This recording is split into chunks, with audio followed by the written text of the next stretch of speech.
नमस्कार दोस्तों, मेरा नाम धीरज है और मैं उत्तर प्रदेश के एटा जिले के एक छोटे से गांव रणधीरपुर का रहने वाला हूं।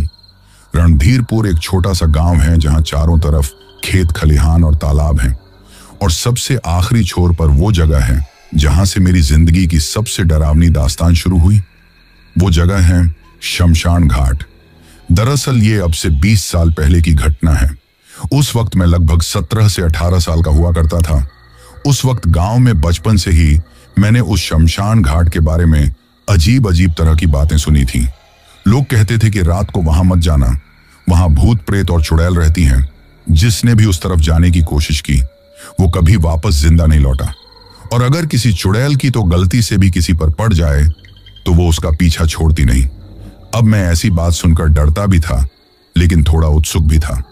अक्सर शाम को दोस्तों के साथ मैं तालाब तक खेलने जाता, पर कोई भी उस शमशान की तरफ जाने की हिम्मत नहीं करता था। गांव में 2 औरतें थीं, रामकली और शांति। दोनों अक्सर साथ बैठकर बातें करती, हंसती और खेतों से घास पात काट कर लौटती। उस दिन भी वे घास काटने खेतों में गई थी। सूरज डूब चुका था लेकिन उन्हें लगा थोड़ी और घास भर लें, फिर जाएंगे। पर जब दोनों लौटी तो रास्ते में अंधेरा गिराया। गांव की तरफ आने के लिए शमशान के किनारे से होकर गुजरना पड़ता था। तभी शांति ने कहा, रामकली चल जल्दी कर, ये शमशान का रास्ता मुझे अच्छा नहीं लगता। रामकली बोली, अरे तू तो हर वक्त डरती रहती है, ये सब बेकार की बातें हैं, चल बस 5 मिनट की बात है। दोनों चलने लगी। रास्ते में हवा अजीब तरह से चल रही थी, जैसे कोई फुसफुसा रहा हो। पेड़ की टहनियां आपस में टकराकर डरावनी आवाज कर रही थी। अचानक उन्हें शमशान की तरफ से ढोलक और बीन की आवाज सुनाई दी, जैसे कोई मेला लग रहा हो। शांति रुक गई और बोली, रामकली रात के इस वक्त शमशान में ढोलक बज रही है, ये कैसी बात हुई? रामकली बोली, अरे शायद किसी की पिपरी हो, चल देख लें। दोनों धीरे धीरे पास गई। शमशान में उन्होंने देखा सफेद कपड़े पहनी कई औरतें गोल घेरे में नाच रही हैं। बीच में एक औरत काले कपड़े में लंबे बालों को हवा में लहराती ढोलक की ताल पर झूम रही थी। रामकली और शांति छिपकर देखने लगी। अचानक काले कपड़े वाली औरत उनकी तरफ देखने लगी। उसकी आंखें अंधेरे में लाल चमक रही थीं। वो जोर से हंसी और बोली, 2 नई बलियां आ गई। तभी गोल घेरे में नाच रही सफेद औरतें एकदम धुएं में बदल गई और सीधा रामकली शांति पर झपटी। रामकली ने भागने की कोशिश की लेकिन उसके पैरों में जैसे किसी ने पत्थर बांध दिए हों। शांति चिल्लाई, बचाओ, कोई तो बचाओ। पर उनकी आवाज किसी तक पहुंची ही नहीं। शमशान की आग तेज हो उठी और दोनों औरतें धुएं के बीच खींच ली गई। अगले दिन सुबह लोगों ने शमशान के पास उनकी टोकरी और दरांती पड़ी देखी, लेकिन औरतें कभी नहीं मिली। गांव में चर्चा फैल गई कि शमशान की चुड़ैल ने दोनों को निगल लिया। औरतें अब अकेले खेतों में जाने से डरने लगी। लोग कहते थे कि रात में शमशान से औरतों की चीखें आती हैं, हमको छोड़ दो, हमको घर जाना है। उसके बाद एक और घटना हुई। गांव का एक आदमी था गंगाराम। वो शराब पीकर अक्सर रात में देर से घर लौटता। गांव वाले उसे समझाते, अरे गंगाराम, अमावस्या पास है, शमशान के रास्ते मत जाया कर। लेकिन गंगाराम हंसकर कहता, अरे ये सब तुम्हारे डर हैं, मैंने कितनी बार उस रास्ते से होकर आया हूं, कभी किसी चुड़ैल ने बाल भी बांका नहीं किया। उस रात भी वही हुआ। आधी रात थी, आसमान काला था, चांद गायब था, बस कुत्तों का रोना और उल्लू की आवाज गूंज रही थी। गंगाराम डगमगाते कदमों से शमशान के पास पहुंचा। अचानक उसने देखा कि बरगद की डाल पर कोई बैठा है।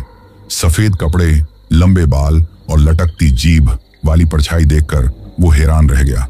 गंगाराम रुक गया। शराब का नशा आधा उतर गया। उसने आंखें मलकर देखा, हाँ सचमुच वहां कोई औरत थी। तभी वो औरत हंसने लगी और बोली, तू अकेला है, तेरा खून गर्म है।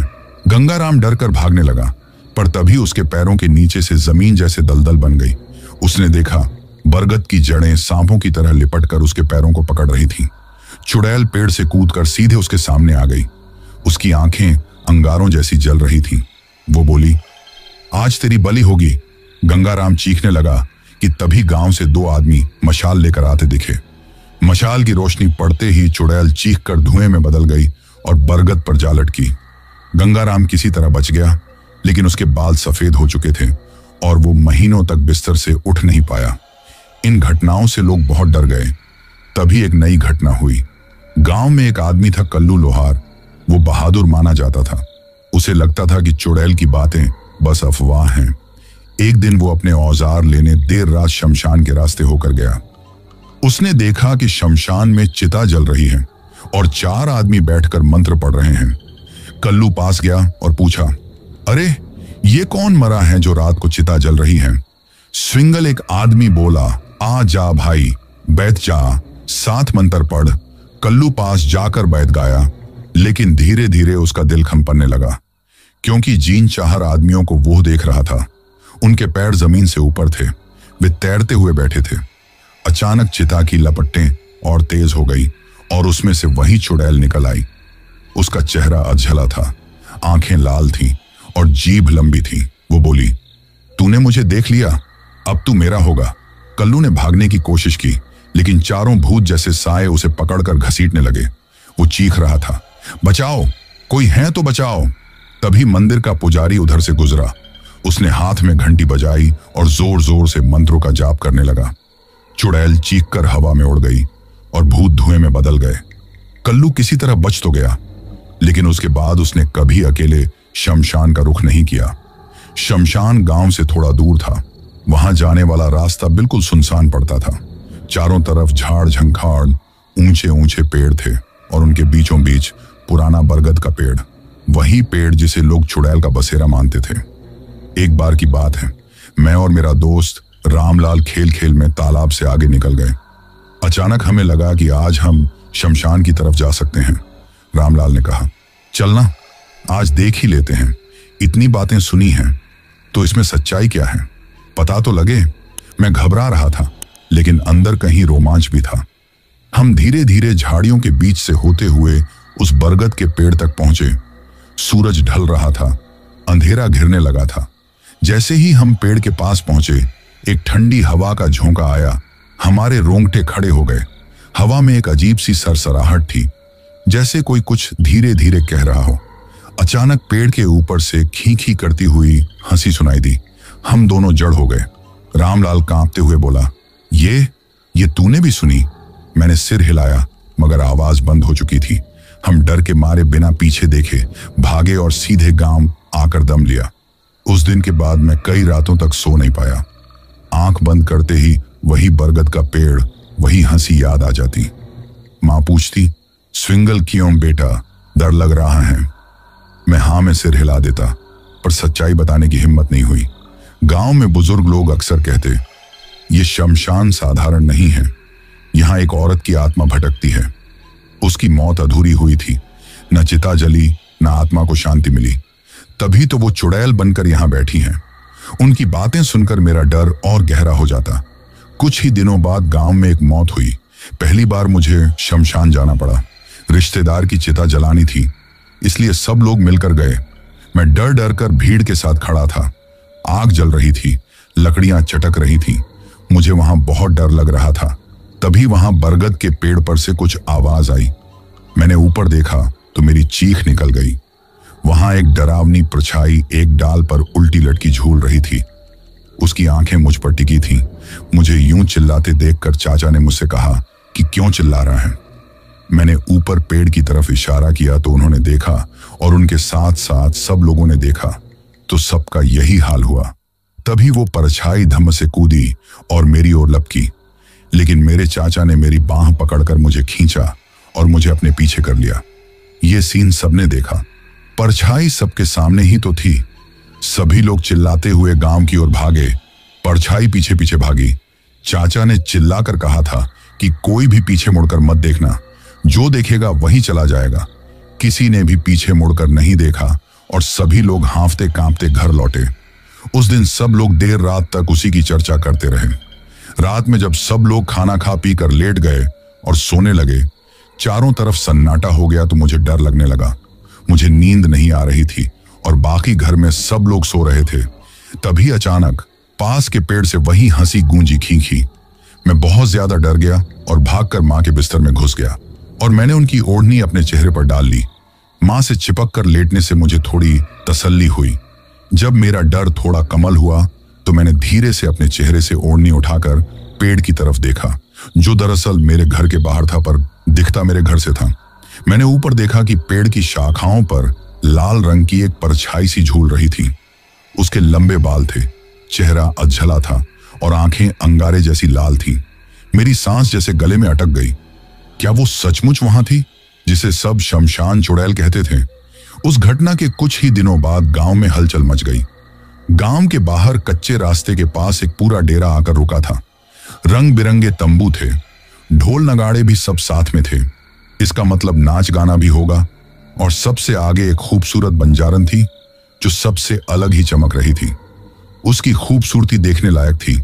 गोरी चिट्टी त्वचा, आंखों में काजल की गहरी लकीरें, माथे पर बड़ी सी बिंदी और हाथों में चूड़ियों की खनक, गुलाब की पंखुड़ी से होंठ।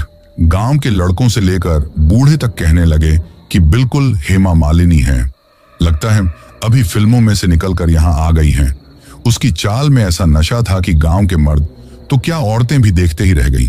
वो गांव वालों को पुकारती, मन के ले लो, ताबीज ले लो, रोग दर्द की जड़ी बूटी ले लो, जो चाहे पालो, जो चाहे छुड़ा लो। उसकी आवाज में अजीब खिंचाव था, जैसे कोई चाहकर भी मना न कर पाए। गांव में अफरा तफरी मच गई। बच्चे उसके चारों ओर इकट्ठा होकर ढोलकियों का तमाशा देखने लगे। औरतें उसकी लटकनों वाली माला मन के खरीदने लगी। मर्द उसकी बातों में खोकर बीड़ी तक पीना भूल गए। बंजारन अपना तामझाम लेकर गली से निकली कि रामलाल ने उसकी तरफ अपनी टकटकी निगाह लगा दी। वो रामलाल की तरफ मुस्कुरा कर गई कि रामलाल निहाल हो गए। वो तो चली गई थी, पर वो अभी भी उधर ही देख रहे थे। मैंने कहा, चाचा वो चली गई।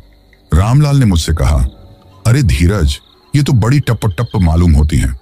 देखना कैसे सबको अपनी तरफ खींच रही है। मैंने धीरे से कहा, हाँ, पर मुझे अजीब डर भी लग रहा है। कुछ तो गड़बड़ है, कहीं ये चुड़ैल तो नहीं है। मेरा इतना कहना था कि रामलाल ने मुझे अपने दरवाजे से भगा दिया कि तुम्हें शर्म नहीं आती, तुम्हारा दिमाग खराब हो गया है। इन बातों कहकर मुझे फटकारा। बंजारन गांव के बाहर तंबू डालकर बस गई। रोज शाम को डुगडुगी बजती और तमाशा होता। लेकिन अजीब बात यह थी कि जिस दिन वो आई, उसी दिन से शमशान चुड़ैल की आवाजें अचानक बंद हो गईं। ना कोई खी खी खी की हंसी, ना पेड़ पर लाल परछाई थी।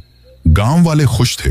वे कहते थे, देखा, बंजारन तो बड़ी पहुंची हुई हैं, जरूर अपने साथ कोई तंत्र मंत्र लाई हैं। ये सारी चीजें जानती हैं। तभी चुड़ैल दब गई। लेकिन मैं चैन से नहीं था। रात को कई बार मैंने महसूस किया कि बंजारन अकेली जंगल की तरफ जाती है। उसकी चूड़ियों की खनक सुनाई देती और धीरे धीरे वो गायब हो जाती है। एक रात मैंने हिम्मत की और उसका पीछा किया। चांदनी रात थी। बंजारन की पायल की छन छन सुनते हुए मैं धीरे धीरे झाड़ियों से गुजरा। वो सीधा उसी बरगद के पेड़ के पास पहुंची। हाँ, वही पेड़ जहां चुड़ैल का बसेरा था। मैं दूर से छिपकर देखने लगा। बंजारन ने अपनी पोटली खोली, उसमें से लाल धागे, राख और कोई चमकती हुई चीजें निकाली। वो पेड़ की जड़ों में बैठकर मंत्र पढ़ने लगी। मेरे पैरों तले जमीन खिसक गई। तभी पेड़ से वही खी खी खी की हंसी गूंजी। एक लाल धुंध सी उतरी और चुड़ैल की परछाई सामने आ गई। उसके लंबे बाल, अधझला चेहरा, लाल आंखें बड़ी डरावनी लग रही थी। लेकिन अजीब बात यह थी कि चुड़ैल ने बंजारन को देखकर हमला नहीं किया।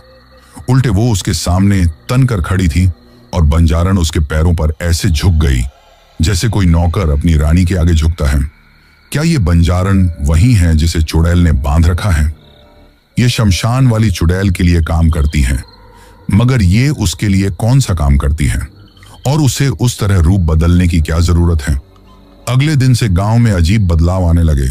लोग बीमार होने लगे, लेकिन बंजारन की जड़ी बूटियों से ठीक भी हो जाते और फिर उसी के और ज्यादा कर्जदार हो जाते। हर किसी की जुबान पर सिर्फ उसका नाम था। गांव के ठाकुर साहब तक ने उसे अपने घर बुलाया। वे कहते, इस बंजारन के पांव में जादू है। मेरी बुखार से तपती बेटी बस इसके हाथ का ताबीज पहनते ही ठीक हो गई। गांव के लोग अब उसे देवी मानने लगे थे। लेकिन मैं जानता था कि सच्चाई कुछ और है। एक दिन हिम्मत करके मैं उसके डेरे में गया। वो रंग बिरंगे कपड़े पहने शीशे में अपनी चूड़ियां देख रही थी। मुझे देखकर मुस्कुराई। वो बोली, आओ धीरज, तुम तो बड़े चुप चुप रहते हो। क्या चाहिए? माला, ताबीज या कोई राजी खुशी की दवा? मैंने कांपती आवाज में कहा, मुझे कुछ नहीं चाहिए। लेकिन तुम रात को शमशान क्यों जाती हो? अचानक उसकी मुस्कान गायब हो गई, आंखें लाल हो उठी। उसने मेरी कलाई कसकर पकड़ ली। वो भयानक आवाज में गुर्राई, जिसे देखना नहीं चाहिए।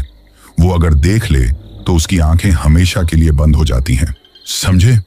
मैं डर के मारे कांप उठा। वो हंसी, खींखी, वही हंसी जो मैंने उस रात पेड़ से सुनी थी। तो क्या बंजारण और चुड़ैल एक ही ताकत से जुड़ी थी? दिन बीतते गए। धीरे धीरे गांव के लोग बंजारण के ओर करीब होते गए, लेकिन उसी के साथ रात को गांव के चारों ओर अजीब हादसे होने लगे। किसी के मवेशी मर जाते, किसी की छत पर राख गिर जाती, किसी के दरवाजे पर खून के धब्बे मिलते। सब लोग डरते पर कहते, ये तो चुड़ैल का काम है, इस मुसीबत से तो सिर्फ बंजारण ही बचा सकती हैं। गांव अब पूरी तरह उसके जादू में था। लेकिन एक रात मैंने वो नजारा देखा जिसने सब राज खोल दिया। रात गहरी थी। मैं फिर से चुपके से शमशान पहुंचा। वहां बंजारण और उसके साथी ढोल नगाड़े बजा रहे थे। बीच में आग का बड़ा अलाव जल रहा था और उसी अलाव से लाल धुंध वाली चुड़ैल नाच रही है। बंजारण मंत्र पढ़ रही थी, आजा आजा और ताकत दे, इन गांव वालों की आत्माएं मेरी झोली में भर दे। मैंने देखा अलाव की लपटों में जैसे गांव के लोगों की परछाइयां झिलमिलाने लगी। तभी मेरे मुंह से चीख निकल गई। नहीं, सबकी नजर मेरी ओर गई। बंजारण गर्जी, तो तू है मेरे रास्ते का कांटा, अब तू ही मेरी पहली बलि बनेगा। चुड़ैल मेरी तरफ बढ़ने लगी। मैं वहां से भागा, दौड़ता ही रहा। पीछे से हंसी, ढोल, मंत्र और चुड़ैल की चीखें गूंज रही थीं। गांव लौटकर मैंने सबको बताया, पर कोई विश्वास नहीं करता। सब कहते, धीरज तुझे वोम हुआ है, बंजारण हमारी रक्षक हैं। लेकिन मैं जानता हूं कि सच्चाई क्या है। शमशान, चुड़ैल और ये बंजारण दोनों एक ही धागे के दो सिरे हैं और अब उनका अगला शिकार पूरा गांव बनने वाला है। मेरी समझ में साफ आ चुका था कि वो बंजारण कोई साधारण औरत नहीं है। वो कोई बहुत बड़ी चुड़ैल थी जिसे शमशान वाली चुड़ैल ने अपने किसी काम के लिए वश में कर रखा था। लेकिन मेरी इस बात को गांव में कोई मानने वाला नहीं था। उसके बारे में बोलते ही सब लोग मुझ पर ही भड़क उठे थे कि धीरज पागल हो गया है। अरे, इतनी नेक औरत है बंजारण कि हमारी बीमारियां ठीक करती हैं। सिर्फ उसी के कारण शमशान की चुड़ैल दब गई है। सब यही कहते। मैं अकेला पड़ गया था। अब मैं चुप रहने के अलावा कुछ नहीं कर सकता था। उस दिन गांव के बाहर बड़ा तमाशा लगा। बंजारण और उसके साथी ढोल नगाड़े बजा रहे थे। चारों तरफ मेला जैसा माहौल था। बच्चे उछल कूद रहे थे, औरतें झूम रही थीं और मर्द ताली बजा रहे थे। बंजारण घाघरा घुमाकर नाच रही थी।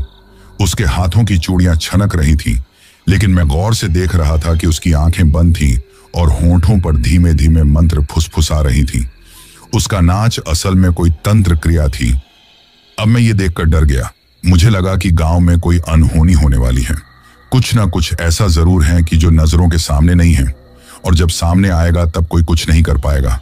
बहुत देर हो जाएगी, कुछ ना कुछ डरावना होने वाला है। लेकिन इस बात को कोई समझ नहीं पा रहा है। मेरे मन में घुटन हो रही थी, लेकिन मैं कुछ नहीं कर सकता था। तमाशे के बीच ही अचानक गांव में हलचल मच गई। मेरा बच्चा कहाँ है? गांव की एक औरत चीख रही थी। उसका 6-7 साल का बेटा वहीं खेल रहा था, लेकिन अचानक गायब हो गया। लोग इधर उधर देखने लगे, पर बच्चा कहीं नहीं मिला। मेरा दिल कांप उठा। मैंने देखा कि बंजारण के पांव के पास उसकी पोटली रखी थी। पोटली हल्की हल्की हिल रही थी, जैसे भीतर कुछ जिंदा हो। मैं जैसे जड़ ही हो गया था। क्या बच्चा उसी में तो नहीं है? मैंने रामलाल से कहा। बच्चा उसी चुड़ैल ने उठाया है। बंजारण और शमशान वाली दोनों मिलकर किसी की बलि चढ़ाने वाली हैं। रामलाल डर कर बोला, पागल हैं क्या? ये बात किसी और को मत बोल देना, सब तेरे ही पीछे पड़ जाएंगे। चल चुपचाप घर चल।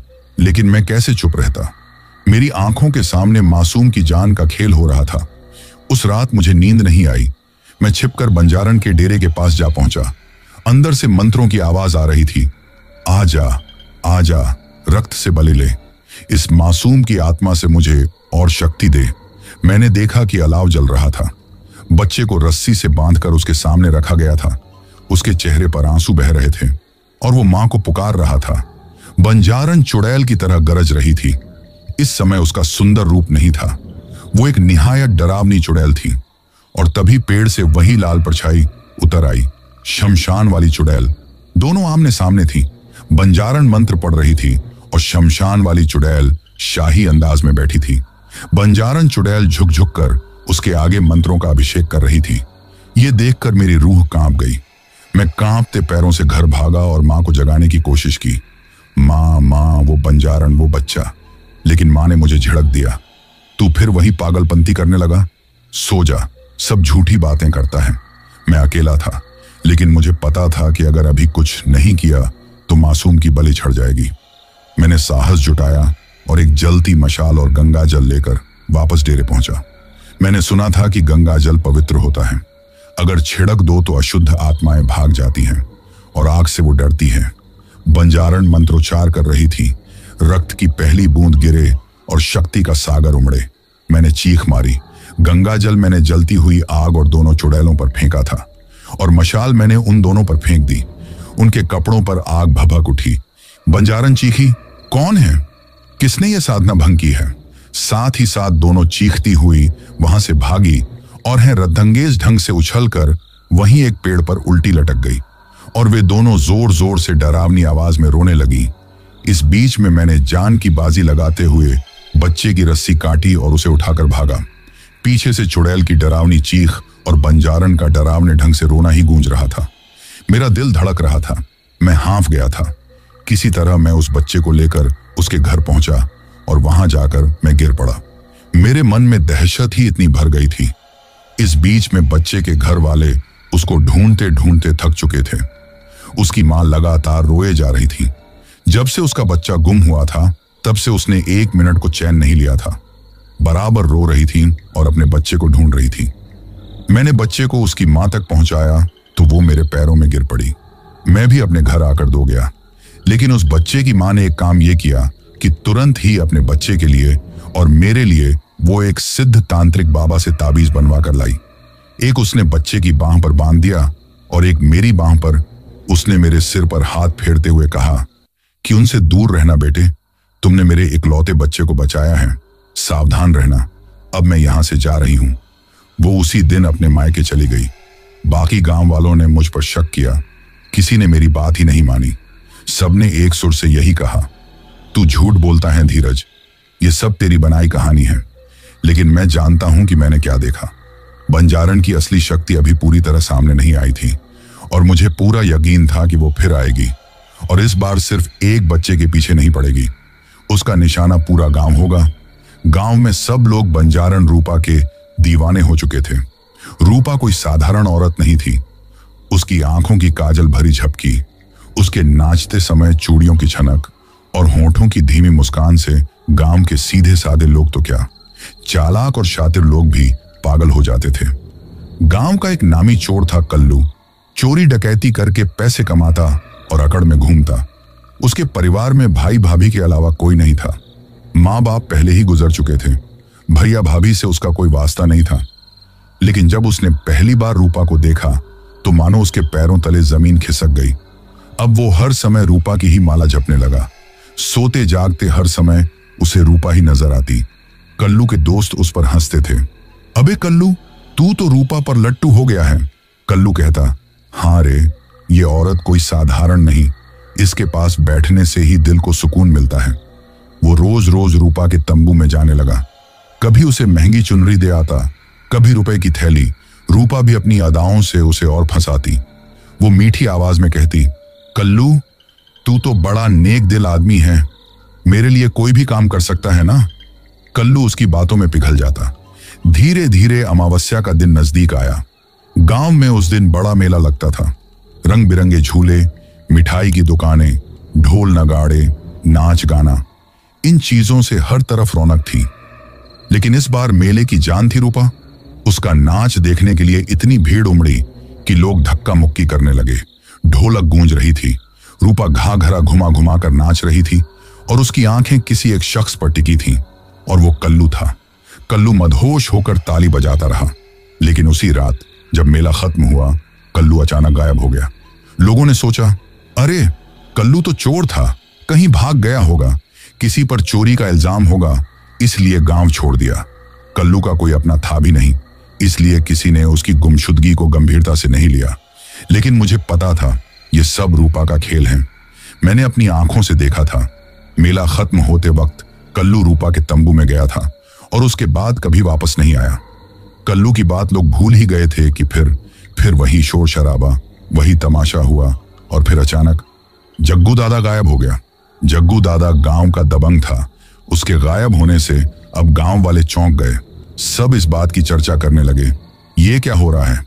पहले कल्लू गायब हुआ, अब जग्गू गायब हो गया। दोनों के गायब होने का क्या राज है?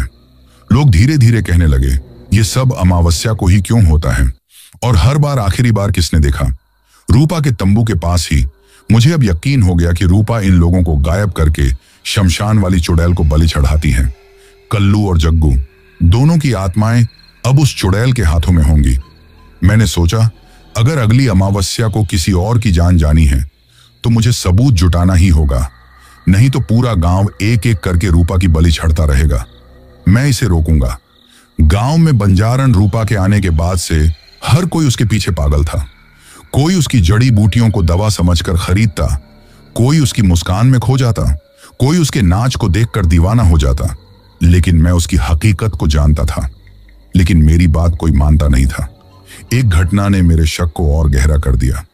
एक दिन दोपहर का वक्त था। धूप बहुत तेज थी। लोग अपने अपने खेतों से लौटकर आराम कर रहे थे। तभी रूपा अपने रंग बिरंगे घाघरे में चूड़ियों की छनक और पायल की आवाज के साथ गांव की गलियों से गुजरी। उसके हाथ में छोटा सा डिब्बा और एक पोटली थी। वो सीधे उस औरत के घर चली गई जिसे गांव वाले कुसुमबाई कहते थे। कुसुमबाई की शादी को कई साल हो चुके थे, लेकिन उसकी कोई संतान नहीं थी। इस कारण उसे अक्सर ताने सुनने पड़ते थे। वो बहुत दुखी रहती थी, हर समय मन में कुढ़ती रहती थी। उसने औलाद की खातिर पता नहीं कौन कौन से जतन किए थे। मंदिर में पूजा की, व्रत किए, दूर दूर तक सभी मंदिर में दर्शन किए। कोई कोर कसर उसमें नहीं छोड़े थी। यहां तक कि दरगाहों पर भी चादर चढ़ा चुकी थी। ओंझा गुनिया के भी चक्कर काटे, लेकिन कोई फायदा नहीं हुआ। अब उसको सबके ताने सुनने पड़ते थे। किसी से जरा सा भी झगड़ा हो जाता तो वो उसको बांझ होने का ताना सुनाने लगता। जाता और सास का तो ताना कशी करना दिन रात का ही काम था। सासू माँ दिन रात कहती, तू तो बांझ है, हमारे घर का दिया कभी नहीं जलाएगी। कुसुमबाई बेचारी चुपचाप आंसू बहाती। रूपा ने जैसे ही कुसुम के आंगन में कदम रखा, उसकी चूड़ियों की छनक से ही सबका ध्यान खींच गया। वो मुस्कुराते हुए बोली, अरे कुसुम बहन, कैसी हो? तुम्हारे घर तो पहली बार आना हुआ, आज सोचा तुमसे मिलने आऊं। कुसुम चौंकी। उसने जल्दी से पल्लू सर पर खींचा और बोली, आइए दीदी, घर तो आपका ही है, पर मेरे घर में क्या रखा है? मैं तो बस बदनसीब औरत हूं। रूपा पास आकर बैठ गई। उसकी आंखों में अजीब सा आत्मविश्वास और मुस्कान थी। वो बोली, नहीं बहन, कोई औरत बदनसीब नहीं होती।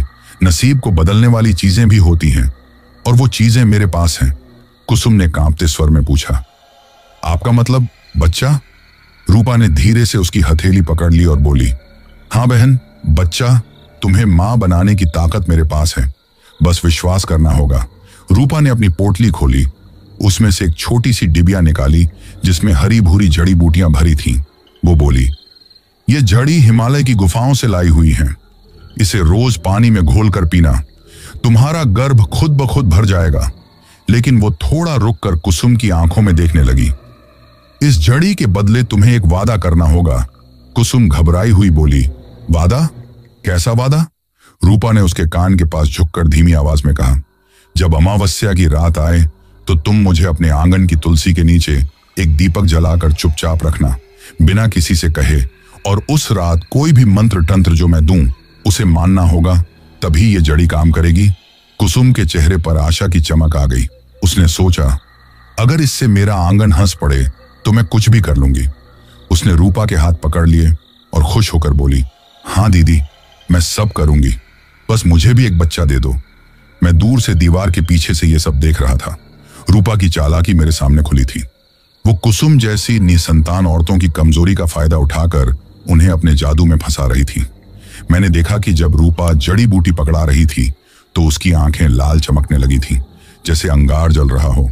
और जब उसने कुसुम से दीपक जलाने का वादा करवाया, तब अचानक आंगन में बैठे कुत्ते ने जोर से हुआ हुआ कर रोना शुरू कर दिया। यह साफ इशारा था कि कुछ अशुभ हो रहा है। उस रात मैंने मां से कहा, मां, ये बंजारन झूठी हैं, वो कुसुमबाई को फंसा रही हैं। ये जड़ी बूटी असल में कोई तंत्र है, बच्चा नहीं देगी। तभी माँ ने मेरी बात काट दी और नाराज होकर बोली, बस कर धीरज, तू हर बात में बंजारण को ही बुरा साबित करना चाहता है। अगर उस जड़ी से कुसुम माँ बन गई तो तू क्या जवाब देगा? मैं चुप रह गया, लेकिन दिल में आग धधक रही थी। मुझे पूरा यकीन था ये जड़ी बूटी संतान नहीं देगी, बल्कि रूपा अपने काले खेल के लिए कुसुम को इस्तेमाल कर रही है। यही सोचते सोचते उस रात मुझे नींद नहीं आई। मन में बार बार वही सवाल घूम रहा था, क्या कुसुम बाई सचमुच फंस गई और अमावस्या की रात उसका आंगन रूपा के लिए नया खेल का मैदान बनने वाला है? मैंने कसम खाई, अगली अमावस्या को मैं खुद देखूंगा कि ये बंजारण रूपा असल में चाहती क्या है। गांव वाले अब बंजारण रूपा को सिर्फ एक साधारण औरत नहीं, बल्कि देवी मानते थे। वो उनकी हर मर्ज को दूर कर देती थी। उसमें इतने शक्ति थी कि छोटी मोटी परेशानी को अपनी ताकत के द्वारा ठीक कर देती थी, जिससे भोले भाले लोग उसको कोई अद्भुत शक्ति वाली देवी समझ रहे थे। वो किसी के दुख में मरहम लगाती, किसी की बीमारी का इलाज करती, किसी की लालसा पूरी करने का वादा करती। असल में वो सबको धीरे धीरे अपने जाल में फंसा रही थी। गांव के प्रधान की पत्नी थी रामरती। ऊपर से वो बड़े ठसक वाली थी, लेकिन अंदर से असुरक्षित थी। उसका पति प्रधान गांव के काम में ही खोया रहता और घर पर ध्यान नहीं देता। रामरती अक्सर रोती थी, मेरे आदमी को किसी ने कोई वशीकरण करके वश में कर लिया है क्या? मेरी तरफ देखता तक नहीं। ये बात रूपा को पता थी। एक दिन वो बड़ी नर्म आवाज में रामरती के आंगन में आई।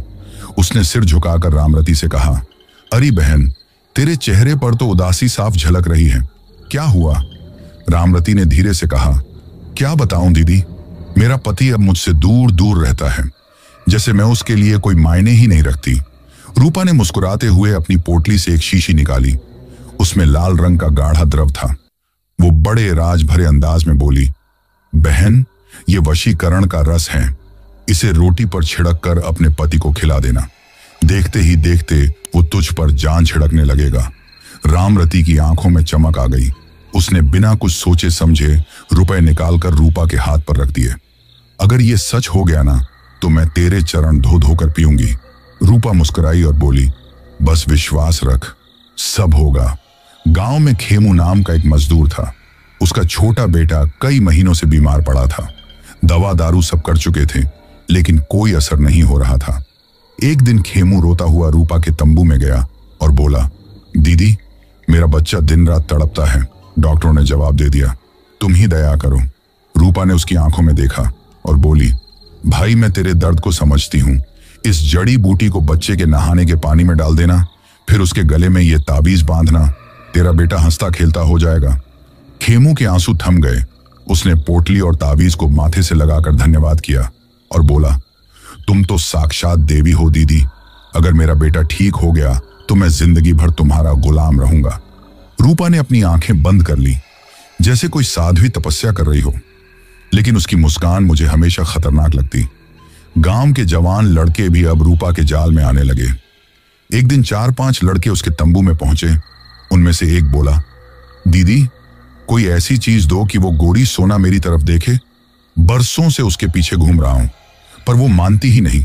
दूसरा बोला, और मुझे वो अंगूठी चाहिए जिससे मैं पगली राधा को पटा सकूं। रूपा खी खी करके हंसी और बोली, तुम तो बड़े शरारती हो, पर मेरे पास सबका हल है। उसने अपनी पोटली से चमचमाती पीतल की अंगूठियां निकाली। हर अंगूठी पर अजीब सी आकृति खुदी थी। वो बोली, ये वशीकरण की अंगूठी है, जिसे पहनोगे वही लड़की तुम्हारे वश में आ जाएगी। बस ध्यान रखना, इसे अमावस्या की रात को पहनकर उसके सामने जाना, तब इसका असर होगा। लड़के मंत्र मुग्ध होकर अंगूठियां खरीदने लगे। वाह दीदी, आप तो चमत्कारी हो, अब तो हमारी भी बारात पक्की है। मैं ये सब देखता और भीतर ही भीतर घुटता। सबको ये सब चमत्कार लगता था, पर मुझे साफ दिख रहा था ये वशीकरण नहीं, ये किसी काले खेल का हिस्सा है। हर कोई जो उसकी दवा या अंगूठी ले रहा था, वो अनजाने में उसकी पकड़ में आता जा रहा था। और अमावस्या की रात वही रात थी जब वो इन सब की आत्माओं को शमशान की चुड़ैल के हवाले करती थी। मैंने मन ही मन ठान लिया, अब चाहे जो हो जाए, अगली अमावस्या की रात मैं खुद इसका सच सबके सामने लाऊंगा। क्योंकि मुझे पता था कि मैं इनके निशाने पर हूं। मेरी बात खुद मेरे घर वाले नहीं मान रहे हैं, गांव वाले भी नहीं मान रहे हैं। ऐसे में ये मुझे भुनगे की तरह मसल कर फेंक सकती हैं। मेरे पर तांत्रिक बाबा का ताबीज था, उसका मुझे बहुत बड़ा सहारा था। मैंने इस बंजारन चुड़ैल की प्लानिंग समझने के लिए उसका पीछा करने की सोची और मैं उसके तंबू के पीछे झाड़ियों के घने झुरमुट में छिपकर बैठ गया। रात काली और सन्नाटे से भरी थी। बरगद के पेड़ की शाखाओं पर चांद की रोशनी धीमी धीमी झिलमिला रही थी। तभी रूपा बंजारन आई और उसने कुछ मंत्र पढ़ना शुरू किया और उसका असर यह हुआ कि तेज हवा चलने लगी और शमशान की तरफ से तूफान की तरह उड़ती हुई काली परछाई आ गई और बंजारन के सामने खड़ी हो गई। वो बड़ी भयानक लग रही थी। मैंने हथेली से जोर से अपने मुंह को दाब लिया कि कहीं मेरी चीख ना निकल जाए। वो गरज कर बोली, बोल, किस लिए याद किया है? बंजारन ने कहा कि इस अमावस्या में मैंने जितने शिकार फंसाए हैं उनमें से किसे लाऊं? मैं सांस रोककर उनकी बातें सुनने लगा। मैंने जो सुना उससे मैं कांप उठा। उनके मंसूबे बहुत खतरनाक थे। मैंने सुना कि शमशान चुड़ैल और उसकी सहचरी बंजारन रूपा आपस में बातें कर रही थी। चुड़ैल बोली, अब 8वीं बलि की बारी है। 2 अमावस्या पहले वो बच्चा बच गया था, तब मेरा सिलसिला टूटने ही वाला था। ये कहो कि और भी इंतजाम था, नहीं तो मेरा ये सिलसिला टूट ही जाता। अब मैं कोई गलती नहीं कर सकती। इस बार सबको सही तरीके से फंसाकर बलि चढ़ाऊंगी। दोहरा इंतजाम रखना, सबसे आखिर में उसी लड़के की बलि चढ़ेगी जो हमारे पीछे हाथ धोकर पड़ा है। मैं चौंक पड़ा। ये मेरी ही बात हो रही थी, यानी मैं भी लाइन में लगा था। बंजारन रूपा ने धीमी आवाज में कहा, ठीक है, आप जैसा कहेंगी, मैं उसका शिकार ढूंढ लाऊंगी। गांव के लोग अब भी डर से चुप हैं, मुझे बस चालाकी से उसे फंसाना है। रूपा ने हंसते हुए कहा, गांव के लोग मुझसे डरते हैं, मुझे बस ऐसा करना है कि सही शिकार तैयार हो जाए। अगर कुछ गड़बड़ हुई तो मैं उसका बहाना बना दूंगी और बलि को अधूरा नहीं छोड़ूंगी। चुड़ैल ने गंभीर होकर कहा, सही कहा, मैं इस बार किसी पागल को चुनूंगी। ये बलि मेरे लिए सबसे महत्वपूर्ण है। अगर इसे मैं अधूरी छोड़ दूं तो मेरी सारी शक्ति खत्म हो जाएगी। मैंने ध्यान से सुना। उनकी बातचीत में डर और योजना दोनों साफ झलक रही थी। चुड़ैल ने रूपा से कहा, तू ध्यान रखना, गांव में जो भी ताकतवर दिखे, जो भी साहसी लगे, उसे मैं सीधे फंसाऊंगी। रूपा, तू उसे धीरे धीरे जाल में खींचती रह। उसकी कमजोरी को पहचानना और सही समय पर उसे बलि में देना, यही हमारी ताकत है। रूपा ने हाँ में सिर हिलाया। वो बोली, मैं समझ गई, मैं वही करूंगी जो आप कहेंगी। धीरे धीरे उसे अपने पास लाऊंगी और कोई भी ध्यान नहीं देगा। चुड़ैल ने अपनी लंबी उंगली उठाई और कहने लगी, अगली अमावस्या में यह पूरा होगा। 8वीं बलि से मेरी शक्ति चरम पर पहुंचेगी, फिर 9वीं बलि में मेरी पूर्ण शक्ति होगी। लेकिन अगर कोई मुझे रोक दे या बलि अधूरी रहे तो सब खत्म हो जाएगा। ये योजना बिना गलती के पूरी होनी चाहिए। मैं छुपकर सुन रहा था। उनकी हर बात में भय था। उनकी चालाकी और डरावनी योजना साफ नजर आ रही थी। मैंने महसूस किया कि अब सिर्फ साहस और समझदारी ही गांव और लोगों को बचा सकती है। गांव की हवा अब और भी भारी हो चली थी। अब बंजारन का असली खेल समझ में आया था। गांव में सबको लगता था कि रूपा बंजारन कोई नाचने गाने वाली, जड़ी बूटी बेचने वाली आम औरत है। लेकिन मुझे धीरे धीरे समझ आ रहा था कि यह कोई साधारण औरत नहीं, असल में शमशान की वो चुड़ैल थी जो सदियों से तंत्र साधना कर रही थी। उसने छल से रूपा जैसी दिखने वाली एक दूसरी चुड़ैल को अपने वश में कर लिया था। वही चुड़ैल बंजारन का भेष धरकर गांव में आती, नाच गाना करके लोगों को मोहित करती और शमशान चुड़ैल के लिए शिकार लाती। रूपा का काम था औरतों को मीठी बातों में फंसाकर उनसे वशीकरण की दवा और जड़ी बूटियां बेचना, लड़कों को चमत्कारी अंगूठियां देकर लालच दिलाना और फिर अमावस्या की रात उनके घर का कोई ना कोई सदस्य रहस्यमय तरीके से गायब कर देना।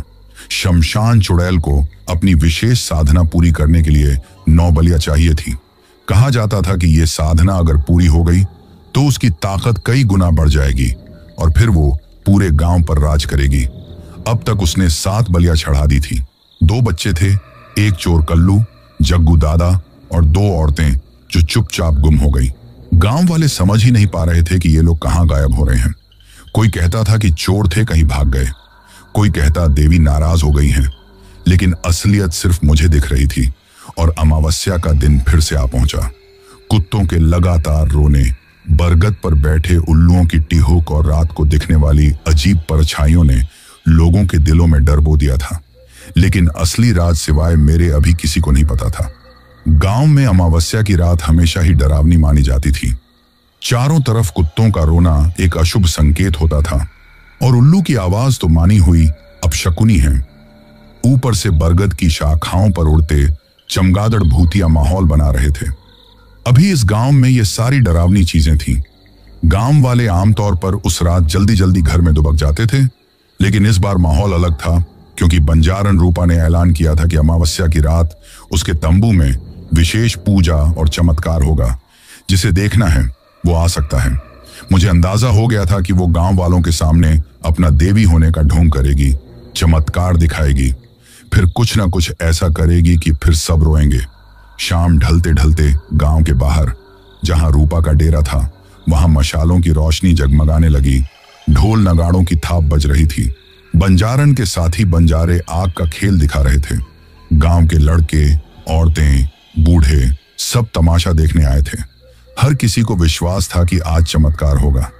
किसी को लग रहा था कि देवी प्रकट होंगी। मैं भी भीड़ में छिपा खड़ा था। मेरा दिल जोर जोर से धड़क रहा था।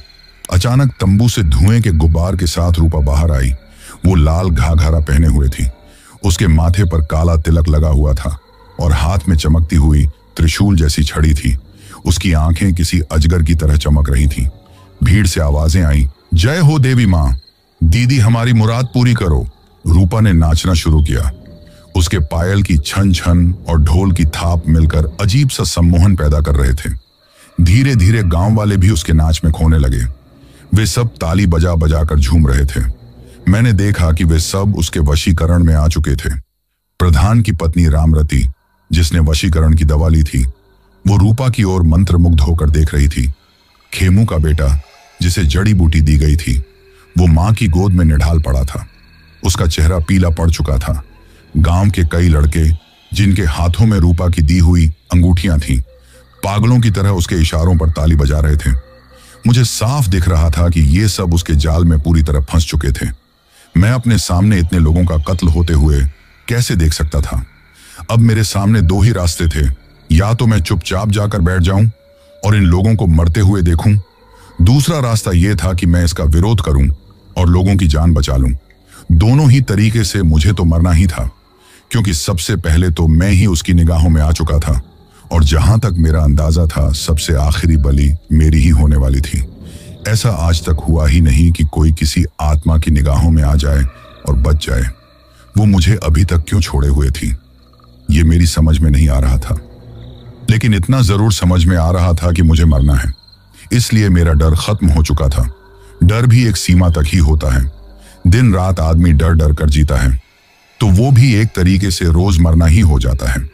मैं भी रोज रोज इस तरह से मर मर कर जीने से तंग आ गया था और मैंने मन में ठान लिया था, जब मरना ही है तो क्यों ना सबको बचाने की पूरी कोशिश कर लूं। तो हो सकता है कि मैं भी बच जाऊं और पूरा गांव बच जाए। आधी रात होते होते माहौल और डरावना हो गया। रूपा ने ढोलक थमवा दी और जोर से चिल्लाई, आज अमावस्या की रात है, आज चुड़ैल को प्रसन्न करने का समय है। भीड़ में सन्नाटा छा गया। उसने चारों तरफ गोबर और सिंदूर से एक बड़ा गोल घेरा बनाया। फिर उसमें 5 लोगों को खींचकर भीतर खड़ा कर दिया। रामरती, खेमू का बेटा और वो 3 लड़के जिन्होंने अंगूठियां खरीदी थी। मैं हक्का बक्का रह गया। रूपा ने मस्तक पर राख मलकर अजीब अजीब मंत्र पढ़ने शुरू किए। उसकी आवाज इतनी गहरी और डरावनी थी कि जैसे कहीं दूर से गरजती हुई हवा आ रही हो। कुल मिलाकर माहौल ऐसा डरावना हो गया था कि अगर कोई कमजोर दिल वाला हो तो उसको हार्ट अटैक आ जाए। लेकिन इतने सारे लोग जो वहां इकट्ठे हुए थे, उन्हें डर इसलिए नहीं लग रहा था कि वे उसके सम्मोहन में पूरी तरह से फंसे हुए थे। उन्हें होश ही नहीं था कि वे सब कहां पर हैं और क्या कर रहे हैं। ठीक 12 बजे गांव के शमशान की दिशा से खींची कि वही हंसी गूंजी। सबके दिल कांप उठे। बरगद की शाखाओं पर से एक परछाई उड़ती हुई आई और तंबू के ऊपर मंडराने लगी। वो वही थी, शमशान चुड़ैल। उसके लंबे बिखरे हुए बाल थे, अधजला चेहरा था और लाल आंखें थीं। ऊपर से लटकती हुई जीभ बड़ी भयंकर लग रही थी। अब जाकर सब लोगों पर छड़ा हुआ जादू टूटा। वे सब लोग होश में आ गए और चारों तरफ का माहौल देखकर डर गए। वे सभी लोग खौफ से भर उठे और वहां से भागने लगे। अब भीड़ चीख पड़ी, अरे बाप रे, ये तो सचमुच चुड़ैल हैं। कुछ लोग भागने लगे, पर रूपा ने डपटते हुए कहा, भागना मत, ये हमारी रक्षक हैं, जिसे मैं बलि दूंगी उसे ही ले जाएगी। रूपा ने खेमू के बेटे को गोद से खींचकर जमीन पर रखा। बच्चा छटपटा रहा था और मां चिल्ला रही थी, नहीं, मेरा बच्चा मत ले जा, तुमने तो कहा था वो ठीक हो जाएगा। रूपा गुर्राई, चुप रह, इसी की आत्मा चुड़ैल को प्रसन्न करेगी। वो छुरी उठाने ही वाली थी कि अचानक तेज आंधी चल पड़ी। चारों तरफ धूल का गुब्बार भर गया। चुड़ैल पेड़ से झूलते हुए पास आ गई। उसकी हंसी और भयानक हो गई। खी खी खून, मुझे खून चाहिए। उसी क्षण मैंने ठान लिया, अगर अब चुप रहा तो गांव के और लोग मरेंगे। मैंने जोर से चिल्लाकर कहा, गांव वालों, ये बंजारन कोई देवी नहीं है, ये चुड़ैल की दासी हैं। ये सबको धोखा दे रही हैं। जिसके भी बच्चे, जिसके भी पति, जिसके भी सपने हैं, सबको ये बलि में चढ़ाएगी। मेरी इस आवाज को सुनकर भीड़ मेरी तरफ देखने लगी। वही रूपा तमतमा उठी। वो गरज कर बोली, चुप बदमाश, मैंने सोचा था कि तू तो गांव वालों में सबसे मजबूत आत्मा है, इसीलिए तुझे सबसे आखिर में बलि पर चढ़ाऊंगी। लेकिन तेरी बदतमीजी को देखकर लगता है कि तुझे आज ही बलि चढ़ाना पड़ेगा। रुक जा, जरा ठहर, अभी तुझको मजा चखाती हूं। तू तो बोलने के लायक ही नहीं रहेगा, तुझे ही सबसे पहले चुड़ैल को चढ़ाऊंगी। उसने मुझे पकड़ने की कोशिश की, लेकिन अचानक उसे रुकना पड़ा। मेरी बांह में जो ताबीज बंधा हुआ था, उसकी वजह से उसका हाथ जलने लगा। उसने मुझे झटके से छोड़ दिया। मुझे ताबीज की ताकत पता चल गई थी। मैंने चिल्लाकर कहा, जो भाग सकता है वो भाग जाए, जो नहीं भाग सकता है वो आकर मुझे पकड़ ले, क्योंकि ये मुझे नहीं छुए सकती हैं। ये सुनते ही सब लोग वहां से भाग खड़े हुए। लोगों ने उसके दिए हुए ताबीज, अंगूठियां फेंक दी थी। बाकी लोग मेरे पास आ गए। सब ने मुझे कसकर पकड़ लिया। अब हम सब जोर जोर से हनुमान चालीसा पढ़ते हुए कदम कदम कर वापस आने लगे। उन चुड़ैलों ने भी हमारा पीछा करना छोड़ दिया था, क्योंकि उन्हें अपनी आज की बलि पूरी करनी थी और यहां कोई उनके हत्थे लगने वाला था नहीं। इसलिए हम सब लोग सही सलामत घर आ गए। आज बड़ी मुश्किल से हम सबकी जान बची थी। आज की अमावस्या में हमारे गांव के लोग बच गए थे। अब वो चाहे कहीं से भी लाकर बलि चढ़ाए, उसे तो मैं नहीं रोक सकता था। इस बात को फिर से 1 महीना बीत गया और फिर से अमावस्या आ गई। मैं गहरी नींद में था, लेकिन अचानक ऐसा लगा कि कोई मुझे बुला रहा है। मैंने आंखें खोलकर देखा। चारों तरफ मुझे कुछ भी दिखाई नहीं दिया। मेरे घर में सब लोग गहरी नींद में सो रहे थे। आज मुझे एक अलग ही फीलिंग आ रही थी। एक अजीब सा माहौल बन रहा था। ऐसा लग रहा था जैसे कोई मुझे बुला रहा है। मुझे अजीब सी सुरीली धुन सुनाई दी। उसके स्वर इतने मधुर थे कि मैं बिना सोचे सोचे उठ गया और उसे ज्यादा अच्छी तरह से सुन लेने के लिए मैं बाहर की तरफ बढ़ने लगा। रास्ते पर मैं धीरे धीरे चलता जा रहा था। मैं पूरा मग्न था। धुन सुनते सुनते मैं गांव के बाहर एक छोटे से तालाब के पास पहुंचा। वहां मैंने देखा कि एक सुंदर लड़का बीन बजा रहा था और उसके सामने एक सुंदर लड़की नाच रही थी। यह सीन देखकर मैं ठगा सा रह गया। लड़की ने मुझे देखकर हाथ हिलाया और कहा, यह ताबीज उतार कर फेंको, बस यही तुम्हारा डर और बंधन तोड़ सकता है। बस फिर मेरे पास आ जाओ, आओ, देर ना करो। वो मुझे बराबर बुला रही थी। मैंने बिना सोचे समझे अपनी बांह से ताबीज खोला और फेंक दिया। तभी मुझे झटके से होश आया। धुन रुक गई और चारों तरफ अंधेरा फैल गया। सामने एक भयानक दृश्य था। अब मैं शमशान में खड़ा था। मेरे सामने एक भूत खड़ा था, जिसकी आंखें आग जैसी लाल थी और उसके सामने वही डरावनी शमशान चुड़ैल थी।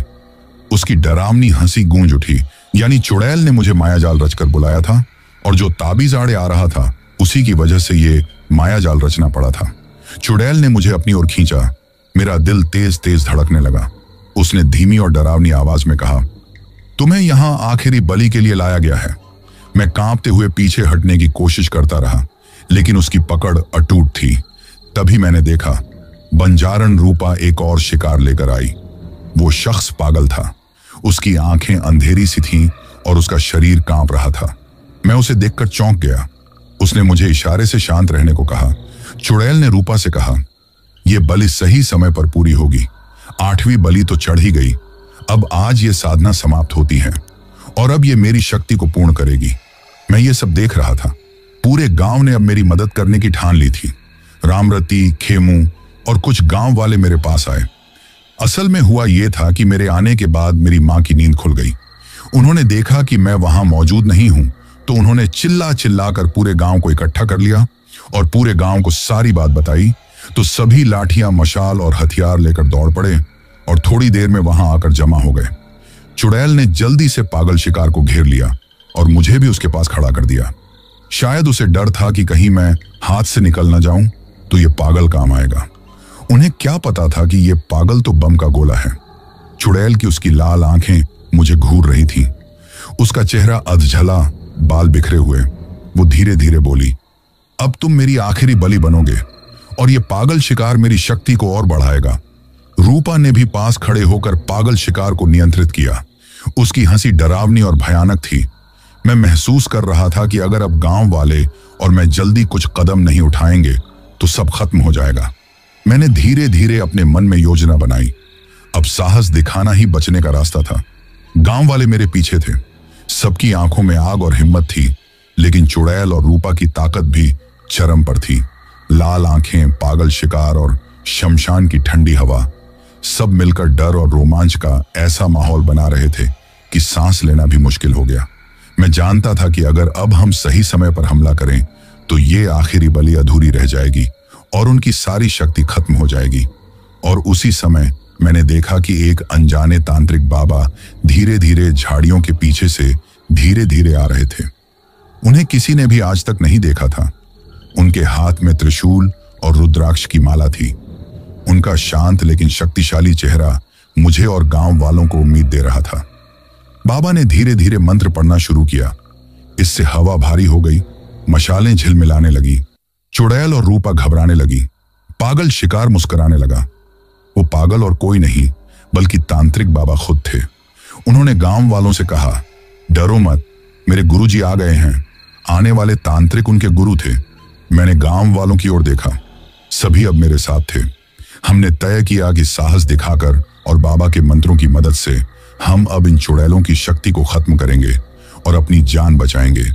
चुड़ैल और बंजारण रूपा अब आखिरी बलि के लिए तैयार थी। चुड़ैल ने लाल आंखें चमकाते हुए कहा, अब मैं अपनी आखिरी बलि लूंगी, मेरी शक्ति पूर्ण होगी। लेकिन तभी गुरु तांत्रिक ने अपने हाथ ऊपर उठाए और मंत्र पढ़ना शुरू किया। हवा में बिजली की तरह कंपन फैल गई। चुड़ैल और रूपा की हंसी रुक गई। उनका शरीर कांपने लगा। बाबा ने कहा, अब ये बलि अधूरी रहेगी, आपकी सारी शक्ति समाप्त होगी। आप जो भी आत्माएं अपने अधीन लेकर डर फैलाती थीं, सब आजाद होंगी। बलि वेदी तैयार थी। वहां पर भीड़ टूट पड़ी। उसने हथियारों से, मशालों से उसे तहस नहस कर दिया। तांत्रिक बाबा, उनके गुरुजी ने दोनों चुड़ैलों को अपनी मंत्र शक्ति से मजबूर कर दिया था। अब वे हिलडुल भी नहीं सकती थीं। बलि बेदी तहस नहस होते ही दोनों चुड़ैलों का जादू टूट गया और वहां हाहाकार बीत गया। चारों तरफ रोने धोने की आवाज आने लगी। आसपास परछाइयां उड़ने लगी। अब गांव के लोग डर गए। तांत्रिक बाबा ने कहा, डरो मत, ये सभी वो आत्माएं हैं जिन्हें इस शमशान चुड़ैल ने अपने कब्जे में कर रखा था। इनसे ये मनमाना काम करवाती थी। ये आत्माएं अपनी मुक्ति के लिए बेचैन हैं। ये कुदरत के खिलाफ जाकर सब पर अपना अधिकार चाहती थी। इसकी मंशा ही गलत थी। तांत्रिक बाबा और उनके गुरुजी ने उन आत्माओं की मुक्ति के लिए हवन शुरू किया। अब वहां एक रोशनी उठती और आसमान की तरफ जाकर गायब हो जाती। ये सिलसिला लगातार चलता रहा। कई घंटों की मशक्कत के बाद दोनों तांत्रिकों ने उन आत्माओं को मुक्ति देकर आजाद करवाया। शमशान की चुड़ैल चीखती रही, नहीं, मेरी शक्ति, मेरी ताकत सब खत्म हो गई जो मैंने बरसों की साधना से इकट्ठी की थी। चुड़ैल भी हिलडुल रही थी। उसके लाल आंखों की चमक कम हो गई। गुरु तांत्रिक ने अंतिम मंत्र पढ़ा और कहा, अब तुम्हारी सारी शक्ति समाप्त हो गई है। तुमने जो भी डर फैलाया था वो खत्म हो गया है। अब ये गांव सुरक्षित है। मैंने देखा कि अचानक सब शांत हो गया। हवा ठंडी और स्थिर हो गई और सब डरावनी चीजें गायब हो गईं। शमशान की जमीन पर अब कोई डर नहीं था। बरगद का पेड़ अब बस एक सामान्य पेड़ लग रहा था। चुड़ैल और बंजारण अब रह गई थी। वे इंसानों की तरह खड़ी थी, लेकिन उनकी ताकत अब खत्म हो चुकी थी। कोई भी आत्मा उनके अधीन नहीं रही। गुरु तांत्रिक ने गांव वालों से कहा, देखो, अब डर का कारोबार खत्म हो गया। बलि अधूरी रही, इसलिए उनकी सारी शक्ति मिट गई। अब सारी आत्माएं भी मुक्त हो गई हैं। गांव अब सुरक्षित हैं। मैंने देखा कि गांव वाले राहत की सांस लेने लगे। अब बच्चों के चेहरे पर डर नहीं था। रामरती ने अपने बच्चे को गोद में लिया। खेमू भी शांति महसूस कर रहा था। चुड़ैल और बंजारन अब बस इंसानों की तरह थी। उन्हें कोई शक्ति नहीं थी, कोई डर नहीं था। गांव वाले धीरे धीरे पास आए और देखा सब ठीक था। मैं खड़ा हुआ और महसूस किया कि डर खत्म हो सकता है अगर साहस और सच के साथ सामना किया जाए। तांत्रिक बाबा ने हमें सिखाया कि डर को समझो, साहस दिखाओ और अन्याय का सामना करो। यही असली शक्ति है। तांत्रिक बाबा ने शमशान की चुड़ैल से पूछा, ऐसी कौन सी मजबूरी थी, क्या वजह थी कि तुम चुड़ैल बनी? चुड़ैल अब कमजोर थी। उसकी लाल आंखें बुझ चुकी थीं, लेकिन उसकी आवाज में अब भी डर था। उसने धीमी आवाज में कहना शुरू किया, मेरा नाम नंदिनी था। मैं गांव की साधारण लड़की थी, लेकिन बहुत गरीब परिवार से थी। मेरे परिवार को मोहल्ले के लोग दबाते थे, परेशान करते थे। हम लोग मजदूरी करने जाते तो अमीर घरों से लोग हमें पूरी मजदूरी भी नहीं देते थे। एक दिन मेरे पिताजी को गुस्सा आ गया। वो लड़ने के लिए खड़े हो गए तो उनकी इतनी पिटाई लगाई गई कि वो बिस्तर पर पड़ गए। 1 महीने के बाद उनकी मौत हो गई। मेरे भाई डर गए। वे दोनों गांव छोड़कर भाग गए। एक भाई मेरा लापता हो गया जिसका कभी पता ही नहीं चला, और दूसरा भाई शहर में मजदूरी करते करते बीमार हो गया। एक दिन वो भी खत्म हो गया। अब लोग मेरी माँ और मुझ पर हंसते थे और हम दोनों पर गंदी नजर डालते थे। हम दोनों डर डर कर जी रहे थे। उसी डर ने मुझे अंदर से बदल दिया। मैंने जंगल में एक पुराने तांत्रिक से जादू सीखा। पहले छोटी छोटी चीजें, फिर बड़ी शक्तियां। मैंने सोचा अगर मैं शक्तिशाली बन जाऊंगी तो लोग मुझसे डरेंगे और मुझे चोट नहीं पहुंचाएंगे। लेकिन शक्ति ने मुझे कठोर बना दिया। मैंने 2 बलि चढ़ाई, तभी मुझे भीड़ ने पीट पीट कर मार डाला और मैं अतृप्त आत्मा बन गई। लेकिन मेरी ताकतवर बनने की इच्छा नहीं गई। एक दिन मैंने सोचा कि डर और बलि से ही मेरी ताकत बढ़ेगी। तभी मैं शमशान गई। मैंने वहां लंबी साधना की और शक्ति हासिल की। उसी शक्ति के बल पर मैं भोली आत्माओं को अपने कब्जे में करती गई और उन पर शासन करने लगी। धीरे धीरे मेरी लालसा बढ़ती ही चली गई। फिर मैंने 9 बलि वाली साधना शुरू की, जिसका परिणाम आप सब लोगों के सामने ही है। हर बलि मेरी शक्ति बढ़ाती थी। 8वीं बलि अब हो चुकी है। मैं आखिरी बलि लेने वाली थी। मैं सोच रही थी अब कोई मुझे रोक नहीं सकता, मेरी शक्ति पूर्ण होगी। लेकिन फिर आप जैसे तांत्रिक आए। उनके मंत्र ने मेरी शक्ति तोड़ दी। मेरे अधीन जो हजारों आत्माएं थीं, वे सब मुक्त हो गई। अब मैं इंसान की तरह हूं। डर, क्रोध और लालच अब मेरे अंदर नहीं रहे। मैंने देखा, सबको डराया, बलि दी, लेकिन अब मैं समझ चुकी हूं सच्ची शक्ति डर में नहीं, साहस और सच्चाई में है। मैं अब कभी किसी को डराऊंगी नहीं। मैं बस इंसानों की मदद करूंगी। लेकिन तांत्रिक बाबा ने कहा कि कुदरत का कानून होता है जिसे मानना ही पड़ता है। धरती इंसानों के लिए बनी है, आत्माएं के लिए नहीं।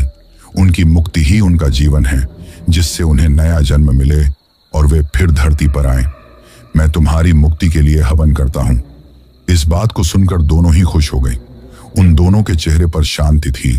फिर इस बार खास तरह का हवन किया गया, जिसमें शमशान की चुड़ैल और बंजारन की आत्मा दोनों को मुक्ति दिलाई गई। दोनों की भयानक परछाइयां धीरे धीरे सिकुड़ने लगी और थोड़ी ही देर में वे धुएं की तरह गायब हो गई। सब लोगों ने देखा 2 रोशनियां सीधे आसमान की ओर चली गई। फिर सब लोग घर लौट आए। दोबारा में कभी किसी को कोई परेशानी नहीं हुई। तब से लेकर आज तक मैं उसी गांव में रहता हूं, खेती बाड़ी का काम देखता हूं और रात बिरात में कभी भी शमशान की तरफ चला जाऊं, कहीं भी जाऊं। लेकिन दोबारा कभी कोई एहसास नहीं हुआ, कुछ महसूस नहीं हुआ। आत्माएं भी होती हैं, दुष्ट भी होती हैं, अच्छी भी होती हैं। बुरे कर्म हमेशा बुरे ही होते हैं और अच्छे कर्म अच्छे ही होते हैं, चाहे वे इंसान के हों या आत्माओं के। लेकिन एक बात जरूर है कि सच्चाई की हमेशा जीत होती है। तो दोस्तों, ये थी हमारी आज की कहानी। कहानी आपको कैसी लगी, ये आप मुझे कमेंट बॉक्स में कमेंट करके जरूर बताना।